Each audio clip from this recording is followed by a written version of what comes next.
Hey guys, welcome back. This is my final video doing the curriculum flip-throughs for the upcoming 24-25 school year. In this video, I'm going to be showing you my rising 10th graders English, Bible, and music. We're doing one music elective, and it is all through A.C.E. These three courses are all A.C.E. I've got the booklets here, paces to flip through: English, music, and Bible. So technically the Bible is actually 9th grade level. If you're familiar with it, there's Old Testament survey and then New Testament survey. I accidentally got them crossed up. So this year in 9th grade, she did Old Testament survey instead of New. And so it's backwards. So if you're looking for the other Bible, like to go in the right order, if you go back through my videos in the playlist, you'll find the 9th grade Bible, and that is actually Old Testament survey. And then we're going backwards this year, and I'm doing New Testament survey for this year. So if you need that other one, you can go back and watch that one. I didn't realize it then, so I don't say anything about it in the video about that being a 10th grade level versus the 9th grade level, because I didn't realize I had done that. So we are doing English 2, New Testament survey, and music, the elective, and it's a half credit. All right. Just as my usual, I'm going to turn the camera around here in just a second, bird's eye view, so that I can flip through the pages and show you. I've already looked through this, so I'm familiar with it, and I've got some insight on this that I think will help you. If you have any questions about this curriculum, this is a Christian curriculum. A.C.E. stands for Accelerated Christian Education. It's a kind of like a student-led, self-taught, self-paced, they're called paces, you pace yourself, type of curriculum. It's not a sit-down with, the student and teach the lesson kind of stuff. This is an open-and-go curriculum where they can just basically do it themselves with a little bit of supervision and you going behind them to do some grading. I think that is it. I will get into the details of each one. If you are not familiar with my channel, I would appreciate it if you would subscribe and stick around. Check out some of my playlists and other videos. We do a lot of homeschool stuff, frugal, money-saving type things. We are a one-income family, 3 kids, ages 2, 9, and 14, and we are homeschooling the 2 oldest, rising 10th grader and 5th grader. We're almost done with this year's school. Almost done. Hopefully we'll finish everybody by the end of May. So June 1st, we will be done and have a little break. All right, I'm going to jump into it, flip the camera around, and show you what we got. All right, so we are going to start with English. If you are not familiar at all, I'll kind of give you some basics. This is a 12 pace. These little booklets are called paces, and you get 12 of these per subject per grade. So once they complete all 12 of these, they are done with that grade. There are no teacher guides or anything like this. You have the student book, and in the middle there is a test that you pull out. Each one has this little test right in the middle. It's stapled in there, so it's easy to just pop it right out of there. So you pop the test out for each one. There are 12 tests. There's also what they call a wisdom packet in here that, I don't know, it's up to you if you want to pull that out. I think it tells you to pull it out, but I don't know. I think it's up to you if you want to leave that in there or not. But that's also in the middle, not exactly part of the reading, so that's a little bit separate. And then you have the answer keys here. I'll just go ahead and rip this open so you can see. This is just answers, and they're numbered so that you know exactly which one to go to. So this is for books 1 through 3, and they're numbered like that. 1109 through 1111, because this is for 3 books. So you know that if you were in book 1, book 1109, that you would go to this one, and this is what it looks like. I don't think I ever show what these look like, but it is just answers. You have, you have the book, you have the page number, and you have the answers. So when it tells you in there to score or check, they use the word score. The student is supposed to be responsible to do the scoring themselves, do the corrections, and rescore, correct their answers. But if you need to, as the parent, go through, then this would be, your answer key to check their work, if that's how you choose to do it. But there's 1 book per 3 books, so you have 4 answer keys. And that is those. They're basically the same. They're basically the same thickness as the score key, so it's just kind of like having 4 extra books. All right, so I think I covered the basics of that. I'll put a link to the A.C.E. School of Tomorrow website if you want to look at a little bit more information about their curriculum. But I'm going to go ahead and jump in here. So with each grade in the high school level, I'm not exactly sure how it is in the middle school level, because we haven't got there yet, and I don't remember that. I actually did this curriculum when I was growing up some, but I don't remember. But I do know in the high school that there are 2 books per per year that they are supposed to read, and I cannot remember what the one is for this one. It's in book 2 and I think book 6 or 7. God's Tribesmen. So it tells you at the beginning what they're going to be reading to read the biography of God's Tribesmen. Whoops, sorry, God's Tribesmen. And I'll go ahead and show you this while I've got this open. This is book 2, but they're all laid out the same way. You have your goals that you read at the beginning, and it tells you pretty much what you're going to do, you know, what you're going to learn in this booklet or this pace. And then it tells you your Bible verse, and they have you to go and write it down. A.C.E. uses the King James Version. That's what we use, so we're good with it. But if you want to use a different version, just be aware that they use the King James Version for theirs. And then it tells you your character trait that you're going to be learning. And these verses, they got to learn them throughout the checkups. There are 3 checkups. It's broken down into 3 sections. So there will be 3 sections, and then you'll come to a checkup. I'm going to show you what the checkup. All right, there's the checkup. The checkups are usually 2 pages, sometimes 1. So 3 checkups. There's 1. There will be a second one, and then there will be a third one at the end. So here's the 3rd checkup. I just skipped over the one in the middle. And then after the 3rd checkup, you have what they call the self-test. And they are supposed to get, I believe, it doesn't tell you in here, but when I was doing the schoolwork, and I think on the website it tells you, you should have at least a 90 on this before you go on to the regular test, which is, you know, the one in the middle that you pull out, and then you give them their test after they finish this self-test and make at least a 90. Then on the test, you're supposed to, or as I was told in the school, because I went to the A.C.E. school, you are supposed to make at least an 80 on that test in order to pass to go to the second book. Well, I was showing you backwards. So pass the test in book 1 with at least an 80, and then go on to the next book. But with homeschooling, you are free to make whatever rules you want to. If you want them to make 100 before they go on to the next one, then you are free to do that. So, or let them, you know, whatever, however you want to do that, free to do that. We do have to record our grades with our high school to turn in with transcripts, or to keep for transcripts. So I want to make sure she does good and gets good grades. So I stick to those rules of at least a 90 and then an 80 to pass on to the next one, because I also want to make sure that my daughter is learning the material. All right, so I told you in book 2, it's God's Tribesmen, and then let me look really quick. I think it was actually book 7 that the second book was. And yep, and it's the hiding place, and it actually shows you the cover. It tells you you're going to be reading the hiding place, and on book 2, it shows you the actual book, because I think later on there was something about looking at the exact, I don't remember where it was. There was somewhere where it said if you have the book, oh, here it was. It says, your book may look like the one pictured on page 2 of this pace. If so, the back cover gives a brief description of the plot of the book. Copy this description on the lines below. If your book looks different than the one pictured, ask your supervisor to score pages 3 and 5. Not necessary, but I'm just saying, I don't know if there's anything else that goes along with the, you know, the idea of having that same book, but it actually shows you the picture if you have to buy that, or a lot of times we'll get them from the library. If you want to get that exact one, it shows you which one to get. So let me just kind of give you a rundown of what each book is going to be teaching. And each book, I forgot to tell you, 35 pages.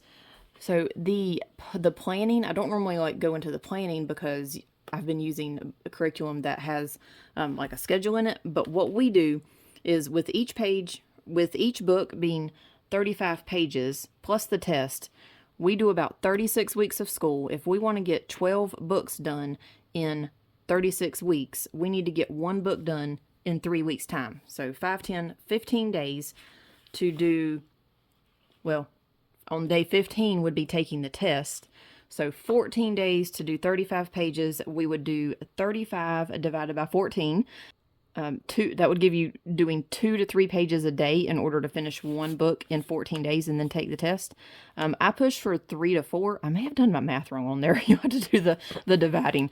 35 pages divided by however many days that you want to take to finish the book. But again, with homeschooling, like before, with the grades, it's kind of up to you on how you want to do that, and you know what your child is capable of and how quick they can learn it.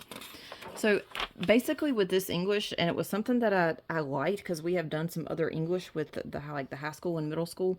I like that it's kind of basic. If I don't want to make it sound like it's like dumbed down, but they review the same things, but as my daughter described it, because I was asking her, I wanted to make sure she's not getting bored with it.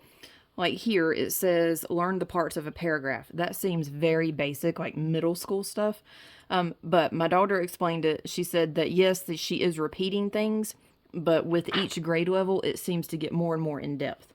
So I like that she's not always constantly learning something brand new, but she's learning stuff that she's already knows, but getting more knowledge in that and going more in detail and more in depth. So I'm just going to kind of run through these and show you, not each one, but I'll just go through it pretty quick and show you what they're going to be learning. So this one is about paragraphs, types of paragraphs, and formulating a plan for writing the kinds of paragraphs. So it's more about the writing. Book 2, let me just do these this way so I don't lose track and get them out of order. Book 2, learn the characteristics of a good biography. This is when you're going to be reading, and it also, for the reading, I forgot to tell you, it's going to tell them when to read the pages, or when to read the chapters. So on page 7, they're supposed to read chapters 2 and 3. So obviously it's going to take them a little bit longer. They're not going to finish this, read 2 chapters, and then finish this page in the same amount of time that they would normally finish 2 pages.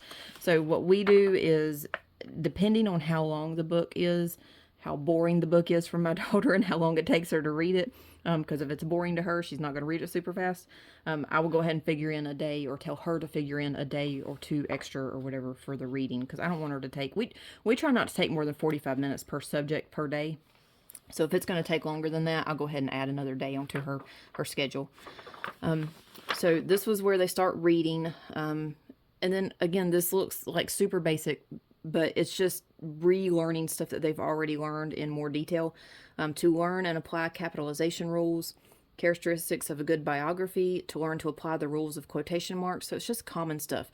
Review the method for answering essay questions. Book 3. Learn the definition, classification, and function of nouns, plural and possessive nouns, outlining, and each one has their Bible verse and their characteristic or character trait that they're learning. Book 4, identify and form the 6 tenses. I think this is really preparing them for writing, because they're going to start writing like autobiography, biography type stuff. Learn principal parts of regular and irregular verbs, conjugate verbs, 6 tenses, progressive form and emphatic form, simple subject, simple predicate. So parts of speech, proper ways of writing, a lot of grammar in this one, and then it gets into the literature stuff when they start reading in the books that they're reading, those required books. Types, review nouns and their functions, kinds of pronouns and how they function, troublesome verbs, subject-verb agreement, and then this is where they start to learn to write a bibliography. So this is where they start getting into the writing.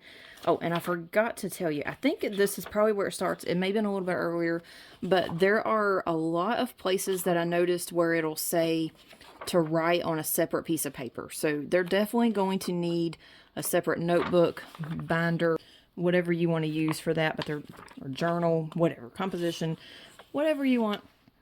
They're going to need something extra for writing.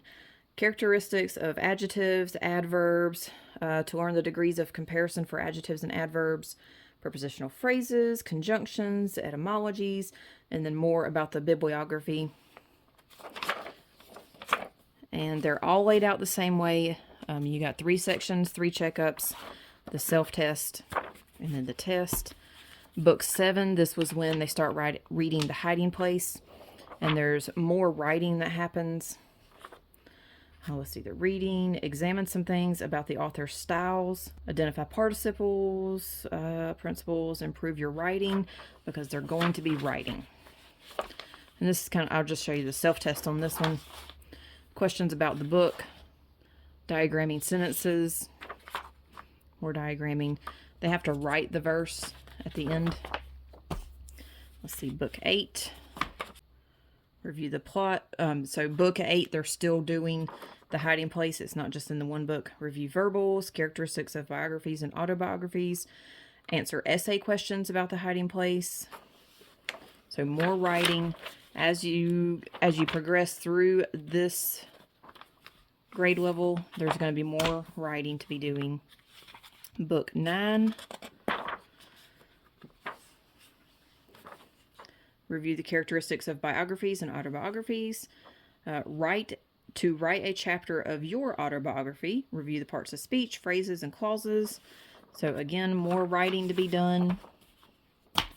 Book 10. Review the 8 parts of speech and 8 noun functions, 7 basic sentence patterns, identify sentence patterns, diagram sentences, practice answering essay questions. So lots of writing. It says do this step on separate paper. That's doing an outline, and then you're writing an essay, I believe.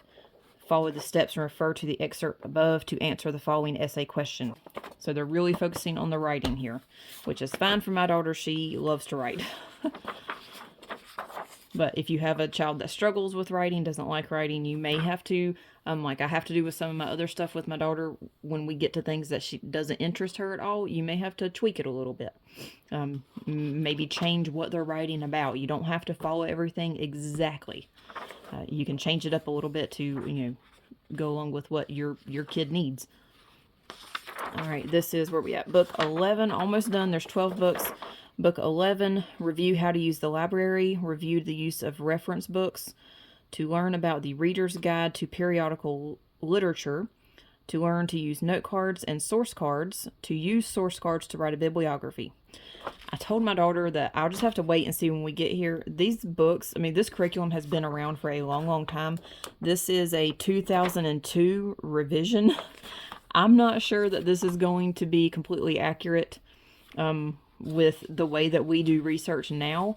Honestly, I like that they talk about the library and utilizing the library, and we do go to the library. My kids know how to look up things in the library, but obviously there's not this anymore for finding a book. There's no catalog there for you to pull out to search for where to find your books. So if this is a little outdated, I am definitely going to switch this up and let her do her research online, because honestly, that's how we do it. If just a forewarning, if you're with me on this, just be aware that book 11, you may have to tweak some things and let them do things differently than how they're requesting on there, because I don't know that that is up to date with technology. All right, book 12. To learn about the purpose and style of newspaper articles, to learn to write newspaper articles. Again, it's something that I do want her to be familiar with, but newspaper things are, actual hard copy newspapers are getting kind of rare these days, so I may end up tweaking something in this book as well. To learn the form and purpose of business letters, to learn to write a letter of application. We'll see when we get here if we need to change this up a little bit. This one is also a 2002 revision, so we'll see. But that's what's going on in these books. And if you have any questions on these, please let me know. I'm going to switch over to Bible. Like I said, all right, here is the Bible. These numbers are a little different, if you've noticed, from the English, because like I said, I've got the wrong year. I've actually got the 9th grade level that we're going to be doing here in 10th grade, because I got those switched up. So starting with book 1, it's number 1097. It's the same as the English. You've got 12 books. It goes to number 1108. And I'm not going to go over how the books are laid out, because they are pretty well exactly. I'll show you what's a little bit different. This one, you have 2 Bible verses instead of 1, so be aware of that.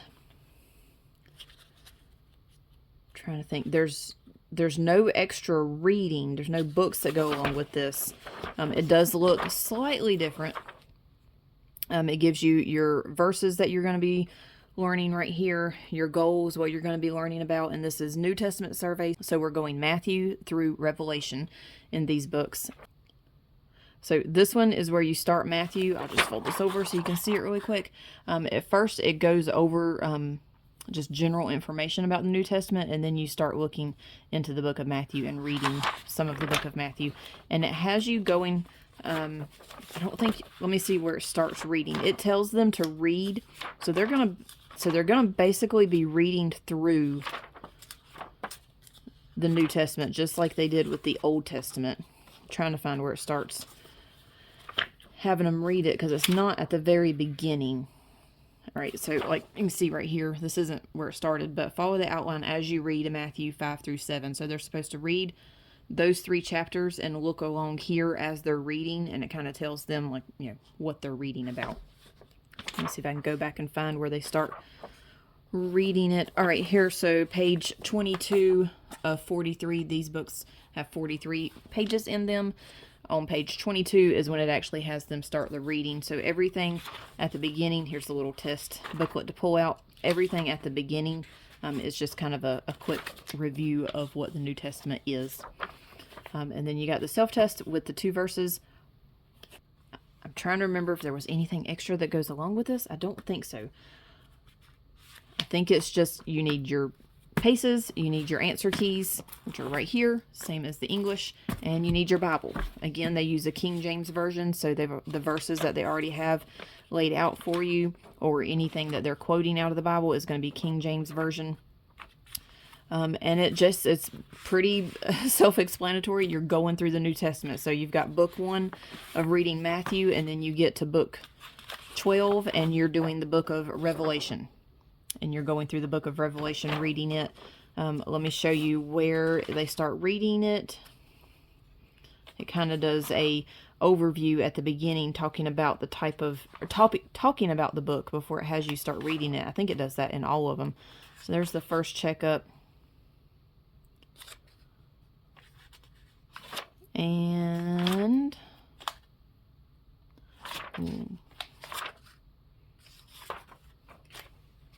oh, I didn't even notice this, so let's look at this together, because this is the first I'm seeing it. I'll have to look through the other books to see if there's any other projects. Because of the different positions presented in this PACE, please make an appointment with your pastor and ask him to answer the following questions. He must initial this page before you can take the PACE test. Answer activities in complete sentences. What do the 7 churches in the book of Revelation represent? What is the rapture and when will it occur? What is the tribulation and how long will it last? What is the millennium, and is it literal or figurative?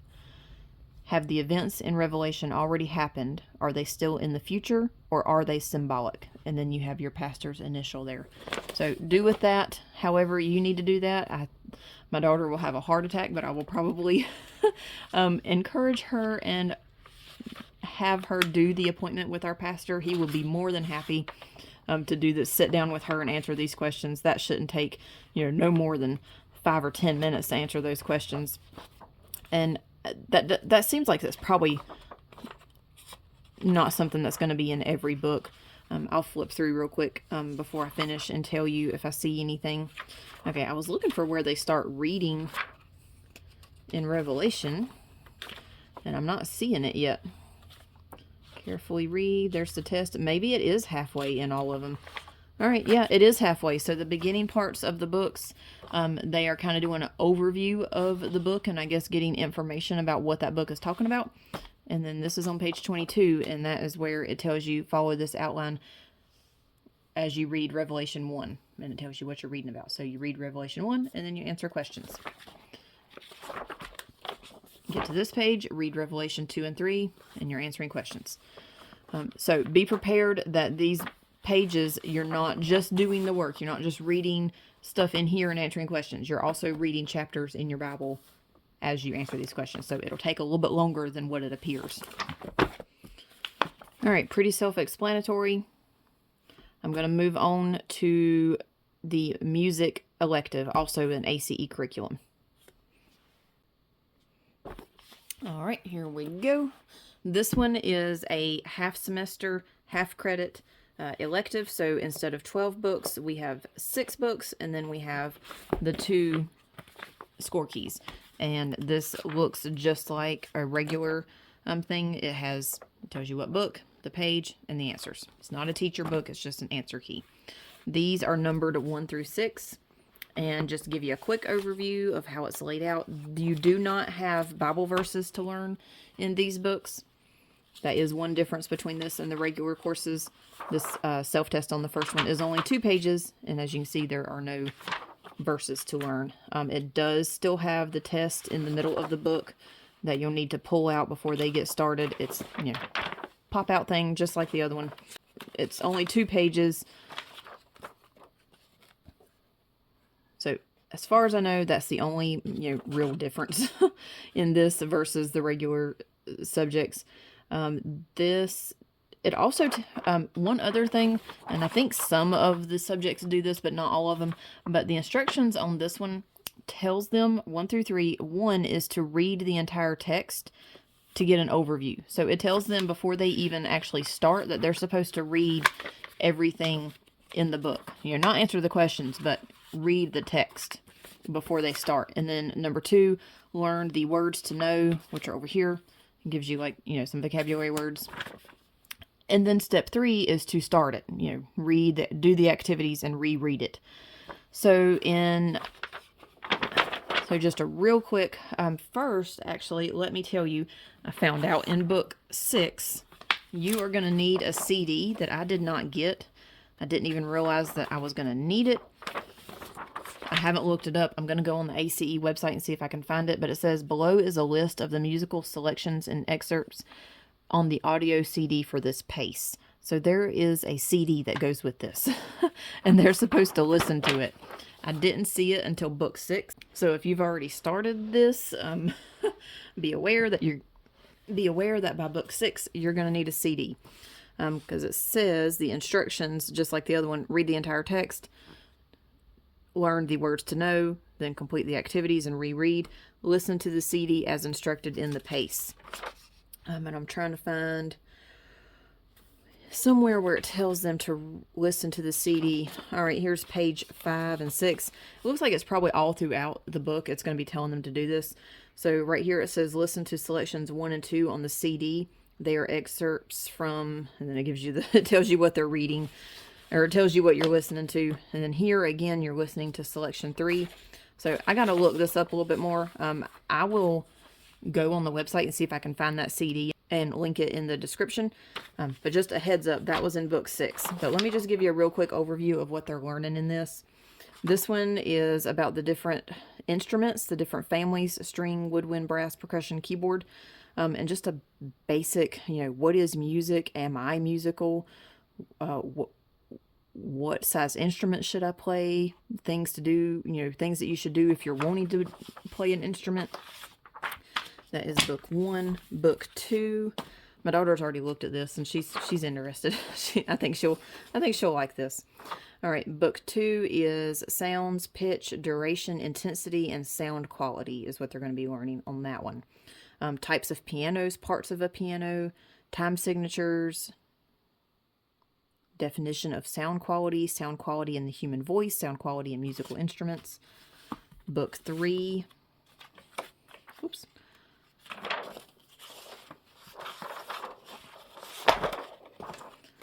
Worship songs, psalms, hymns, spiritual songs, hymn stories. I did look at that. They're going to break down these specific songs and kind of tell the background of them, like where they came from, who wrote them, what the story is behind them, and I do like that.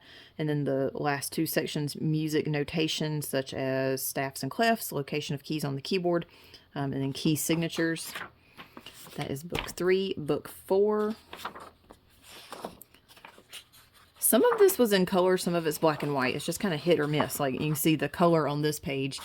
And that's something I look at, because I know if my kids are going to be looking at black and white for an entire year, for an entire course, they're going to get bored. But it was here and there. Some of it's color, some of it's black and white. All right, this is book 4, and you are learning minor keys, rhythm, and instruction to song leading. The song leading, my daughter was like, what? Like, why do I need that? But she's in choir, and I think that will help her to learn, you know, like her choir leader, what they have to know and why they do the things that they do, you know, why they have certain timing and who stands where and all that kind of stuff. I think that this will help her get a better understanding of that, and just be a better member of the choir for it. A lot of musical notes how to do sheet music, technical stuff about the singing. Book 5 is singing voice, developing self-confidence, developing good tone quality, musical styles, more hymn stories. So there's 6 songs there that they're going to be going through and giving the background and, you know, the story behind the music and how it came about. And then book 6, this was the one where they're going to be needing that CD because they're listening to it throughout the entire book. This breaks down what is in that CD. I mean, I don't know how you'd go about getting these songs if you can't find the CD. So we'll just have to see what I can find there. But this is a list, if you want to, you know, pause this and look. This is a list of what they're going to be looking at, or I'm sorry, listening to while they're doing this book. And then over to the contents of what they're going to be doing. It says introduction, the Baroque period, the classical period, the Romantic period, and the modern period. So this one has 4 sections. I think it still only had 3 checkups. I looked at that for this book, and if there were, I think there was another one maybe that had 4 sections, but there were still only 3 checkups, 1 self-test, and the test. But they're going to be studying a lot about different, you know, conductors, songwriters, lots of different people throughout time that have had an impact on music, and get a history of them and what kind of music that they wrote.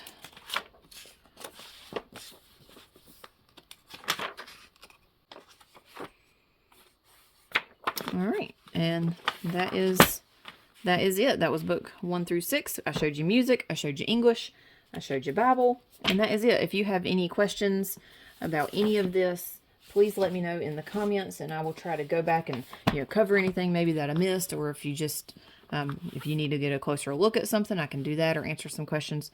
Just let me know. All right, I appreciate you watching the video all the way through. If you enjoyed it, please give it a like and subscribe if you haven't done that yet, and I will see you in the next video.